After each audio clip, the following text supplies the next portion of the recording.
నేను రేవంత్ రెడ్డి గారు కానీ కాంగ్రెస్ పార్టీ వాళ్ళకు కూడా నేను విజ్ఞప్తి చేసేది ఏంటంటే 10 ఏళ్ళు మీరు కాంగ్రెస్ ప్రభుత్వం ఉన్నప్పుడు రైతులకు ఏం చేసింది అనేది ఒక్కసారి రివ్యూ చేసుకోండి.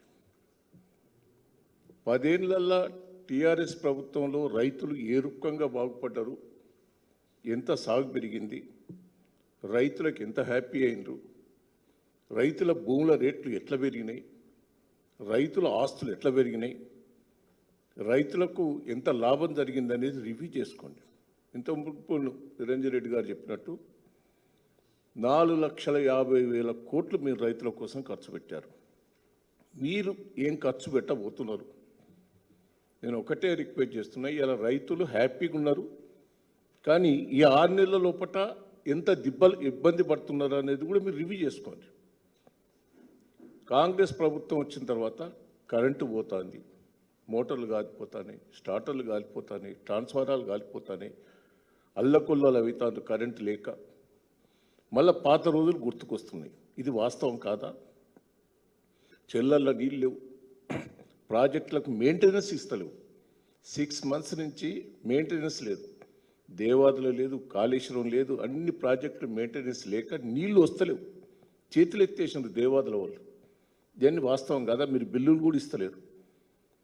ఇవాళ చెల్లలకు నీళ్లు నిండుతలేవు. మీ మీ మీ ఆర్గనైజేషన్ మొత్తం కుప్పగూలిపోయింది.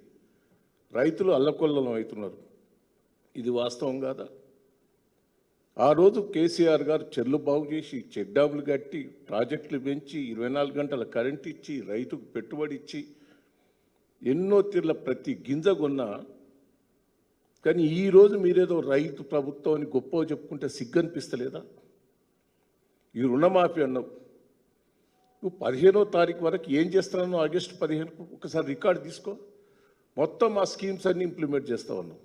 నీ బోకస్ మాటలు కావా? ఆ రుణమాఫీ మీద కూడా రైతు మంది మీద ఒక షరతు పెడతావు, రుణమాఫీ మీద ఒక షరతు పెడతావు. అన్ని లింకులు పెట్టి ప్రజలను మోసం చేసే ప్రయత్నం చేయకుండ్రి. పార్లమెంట్ ఎలక్షన్ల ముందేం మాట్లాడావు, అసెంబ్లీ ఎన్నికల ముందేం మాట్లాడారు, ఎన్నికలు అయిపోయిన తర్వాత ఏం మాట్లాడుతున్నావు? దయచేసి ఇప్పుడు రైతుల పరిస్థితి ఘోరంగా ఉన్నది. విత్తనాలు దొరకక, ఎరువులు దొరకక ఎనడని వచ్చిందా 10 ఏళ్ళ పీరియడ్లో? విత్తనాలు దొరకలేదని ఒక మాట వచ్చిందా? ఎరువులు దొరకలేదని ఎక్కడన్నా మాట వచ్చిందా? ఒడ్లు కొంటలేరనే మాట ఎక్కడన్నా వచ్చిందా? తడిచిన ఒడ్లను కూడా కొన్నాం. ఇవాళ ఎంత గోసపడుతున్నారండి? ఒక్కసారి మీరు ఆలోచించండి.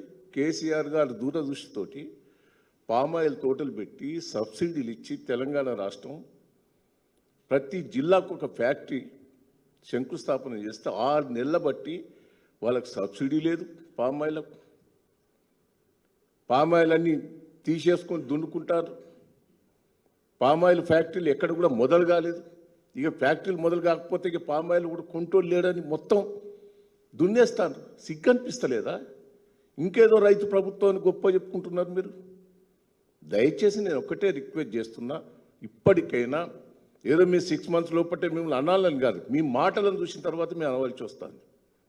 ఇప్పటికైనా మీరు రైతులకు వ్యతిరేకంగా మీరు పనిచేస్తున్నారు, రైతులు ఇబ్బంది పడుతున్నారు. నిరంజన్ రెడ్డి గారు పూర్తి లెక్కలతోటి ఆధారాలతో చెప్పారు.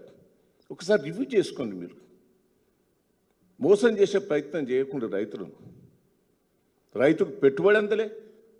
సిగ్గనిపిస్తలేదా మీకు? టకా పడేది. 10 ఏళ్ళు రైతు బంధు ఇచ్చాడు. దయచేసి రైతులకు ఎక్కడ చిన్న ఇబ్బంది జరగలే, రైతులు గోసపల్లె. అన్ని రైతులు ఇప్పుడు విత్తనాలు దొరకక, ఎరువులు దొరకక, నీళ్లు దొరకక, కరెంటు దొరకక, పెట్టుబడి దొరకక ఎంత అవస్థ పడుతున్నారు. పాత రోజులు వస్తానే గుర్తుకు. నేను రేవంత్ రెడ్డి గారిని అడుగుతా, కాంగ్రెస్ ప్రభుత్వంలో మాతో నువ్వు ధర్నా చేయలే? ఇక్కడ ఇదే ప్రెస్ మీడియా వాళ్ళు విత్తనాల కోసం ధర్నా చేసినావు, ఒడ్లు గుంటలేరని ధర్నా చేసినావు, నీళ్లు లేక వెళ్ళిపోయినావు, కరెంటు మోటార్లు కాలిపోతానే, స్టార్టర్లు కాలిపోతానే ధర్నా చేసినావు. అవి కాంగ్రెస్ ప్రభుత్వం రోజులు మళ్ళీ వచ్చినాయి. అవి రాకుండా చూడమని మేము రిక్వెస్ట్ చేస్తున్నాం.